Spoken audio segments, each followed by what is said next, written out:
تعرفون أن أيوب عليه السلام مرض، سبحان الله، مرض يقال 18 سنة، 18 سنة وهو مريض، حتى أكل الدود بدنه، ويقال أن حتى بلغ الدود إلى لسانه فخشي أن لا يسبح. فماذا قال؟ ربي إني مسني الضر وأنت أرحم الراحمين، سورة الأنبياء. الناس كل هجروه وكل قاطعوه لأن فيه مرض الجذري، الجرب كما نقولوا، إلا الزوجة تاعو الوفية.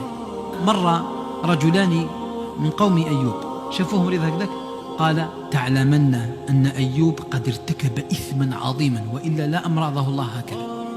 فتأثر أيوب لهذا عليه الصلاة والسلام، قال اللهم إنك تعلم أنني كنت أمر بالرجلين يختصمان فأذهب فأتصدق عنهما مخافة أن يعني يقسما بالكذب والله أن يعني يكونا مخطئين.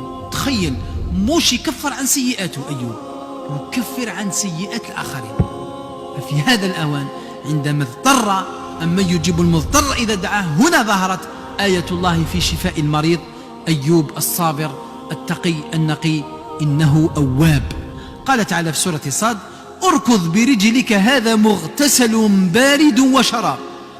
جه جبريل قال له ارواح مشي معايا، شدوا من يدوم، مشى معاه، قال له اضرب هنا برجلك في هذا الجدول، ضرب برجله خرج ماء، اغتسل منه، رجع كأنه لم يصب، بل رجع أجمل مما كان، لدرجة أن بنت زوجته الوفية رأته قالت ألم ترى ذلك العبد المبتلى أيوب؟ بعد قالت كأنك هو، يعني تشبهه لما كان على ديدانه، فإذا به هو عليه الصلاة والسلام. بعد هذا فضل الله الواسع ماذا جرى؟ أن الله عز وجل أجرى له سحابتين، سبحان الله، زوج سحابات جو سيدنا أيوب بعد ما برد.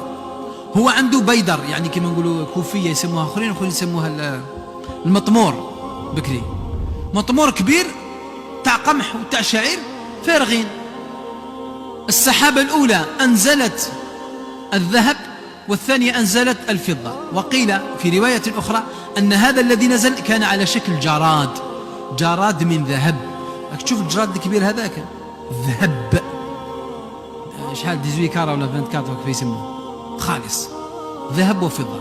لما طاح الجراد هكذاك بدا أيوب يجمع فيه هكذا، فكأن جبرائيل تعجب من حرصه، قال يعني مش قضية يعني ولكن لا غنى لي عن فضلك يا ربي، قال هذه نزلت من السماء فكأنها حديثة عهد بربها. لمعجزة أيوب عليه الصلاة والسلام. أيوب يضرب به المثل في الصبر على المرض والبلاء، يعني هذا فيه مواساة لكل مريض، باش تعرف باللي المرض ليس بالضرورة عقوبة، قد يكون رفع للدرجة وابتلاء ودليل على محبة الله لعبده، لأن الله إذا أحب قوما ابتلاهم